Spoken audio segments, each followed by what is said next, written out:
YouTube চ্যানেলে সবাইকে স্বাগত। আজকে আমরা জানবো গঙ্গা নদীর উৎপত্তি সম্পর্কে।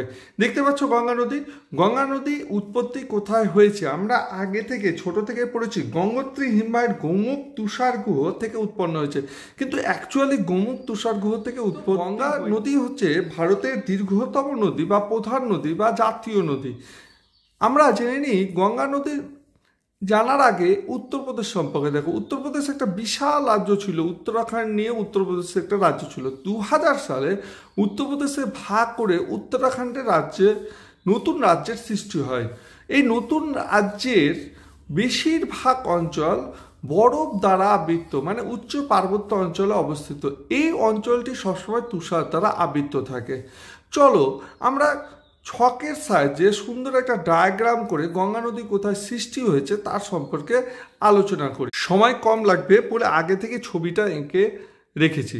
তো প্রথমে দেখো, এখানে একটা নদী রয়েছে। এই নদীটি ভালো করে বুঝবে গঙ্গা কোথা থেকে সৃষ্টি হয়েছে, তাহলে তুমি যে কোনো পরীক্ষায় অ্যান্সার দিতে পারবে। তো এখানে দেখো, এই নদীটার নাম হচ্ছে বিষ্ণু গঙ্গা। কি নদী? বিষ্ণু গঙ্গা। লিখে দিচ্ছি আমি, বিষ্ণু গঙ্গা। এই বিষ্ণু গঙ্গা নদী বদ্রীনাথের নিকট। এই জায়গাটা হচ্ছে বদ্রীনাথ। তো বদ্রীনাথের নিকট এখানে একটা হিমবাহ রয়েছে, যে হিমবাহের নাম হচ্ছে শতপ্রন্থ। তো এই বদ্রীনাথের নিকট বিষ্ণু গঙ্গা শতপ্রন্থ হিমবাহ থেকে সৃষ্টি হয়েছে। এবার আরেকটা নদীর সৃষ্টি হয়েছে এখানে, ধৌলিগঙ্গা। এই ধৌলিগঙ্গা আর বিষ্ণু গঙ্গা একসাথে মিলিত হয়েছে। তো সেই মিলিত স্থানকে বলা হচ্ছে বিষ্ণু প্রয়াগ। মনে রাখবে, বিষ্ণু প্রয়াগ। প্রয়াগ শব্দের অর্থ হচ্ছে দুটি নদীর সঙ্গম স্থল, যা ভারতীয়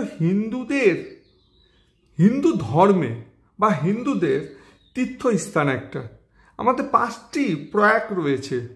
তো 5টি প্রয়াগ যদি তীর্থ করা যায়, যে কোনো হিন্দু ধর্মের লোকের পুণ্য হয়ে থাকে বলা হয়।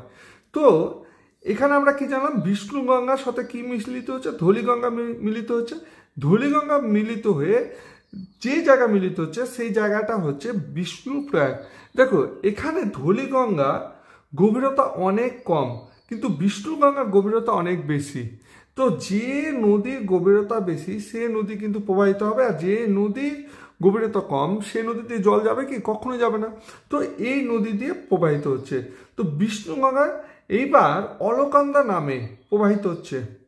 এই পর্যন্ত অলকানন্দার নামে প্রবাহিত হবে। এরপর কিছু দূর যাওয়ার পর নন্দাকিনী নামে একটা নদী আবার মিলিত হচ্ছে নন্দপ্রয়াগে মিলিত হচ্ছে। এবার নন্দকিনী নদীরও কিন্তু গভীরতা অনেকটা কম, কার? এই অলকানন্দা নদীর তুলনায়। তাহলে এর জলগুলো সব এই নদী দিয়ে প্রবাহিত হবে। তাহলে এখানকার নদীর জল প্রবাহিত হচ্ছে, এই নদীর জল এই দিক দিয়ে প্রবাহিত হচ্ছে। তাহলে এই জায়গাকে বলা হচ্ছে নন্দপ্রয়াগ। নন্দাকিনী যে জায়গায় মিলিত হচ্ছে সেটার নাম কি? নন্দপ্রয়াগ।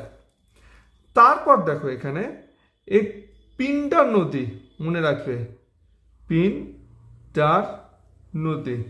এই পিণ্ডার নদী মিলিত হচ্ছে কর্ণপ্রয়াগের নিকট। যে জায়গায় অলকানন্দার সাথে মিলছে সেটাকে বলা হচ্ছে কর্ণপ্রয়াগ। মনে থাকবে।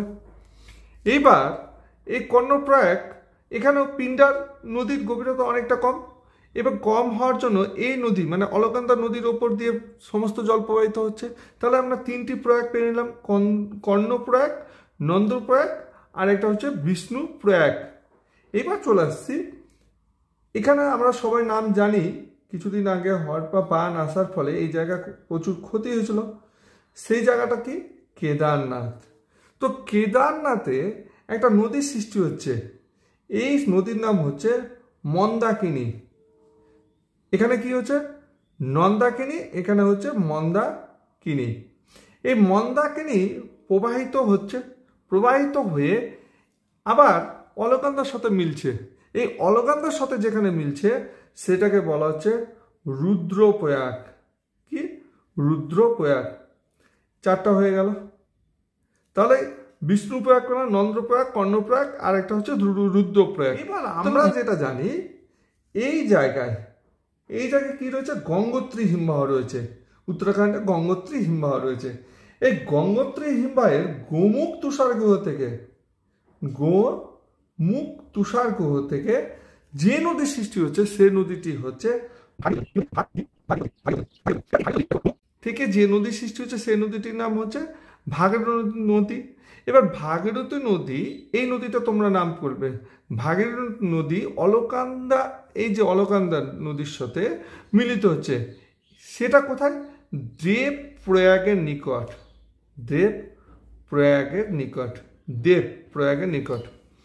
তো দেবপ্রয়াগে যখন মিলিত হচ্ছে এই গোমুখ, তাহলে এই নদীর উপর দিয়ে সারা বছর জল প্রবাহিত হয়। তাহলে এই এতগুলো নদীর মিলিত প্রবাহ দেবপ্রয়াগের নিকট গঙ্গার নামে প্রবাহিত হয়েছে। এবার কি করে মনে রাখবে? এটা কিন্তু এসেছিল, ইউপিএসসিতে এসেছিল, ভাগীরথী নদী কোথায় মিলিত হয়েছে? তাহলে দেবপ্রয়াগের নিকট মিলিত হয়েছে। এবার এখানে মনে রাখার একটা, যারা হিন্দু ধর্মে রয়েছে, বিষ্ণু একটা দেবতা। বিষ্ণুর একটা রূপ হচ্ছে কি? একটা রূপ হচ্ছে নন্দ, মানে কৃষ্ণর অপর নাম কি? গোপালে কৃষ্ণর ছোটবেলা একটা নাম হচ্ছে নন্দ। এবার এর কৃষ্ণ কি পড়ে রয়েছে? কানপাশা, কানপাশা দেখেছ? এবং রুদ্র পড়ে আছে, কানের দুল এবং রুদ্র পড়ে আছে। এখানে কানের দুল মনে রাখবে, কর্ণ মানে কানের দুল এবং রুদ্র, গলায় রুদ্র রয়েছে। আর এরপর সে রুদ্র পড়লো, কানের দুল পড়লো, তারপর কি হয়ে গেল? সে দেবতার রূপ ধারণ করলো। তাহলে এটা কিন্তু মনে রাখা একটা টেকনিক। বিষ্ণু নন্দ রূপ ধারণ করলো, নন্দ থেকে কর্ণ মানে কানের দুল পড়লো এবং রুদ্র পড়লো, তারপর দেবতার রূপ ধারণ করলো। আমরা জানবো গঙ্গার উচ্চ, মধ্য এবং নিম্নগতির সম্পর্কে।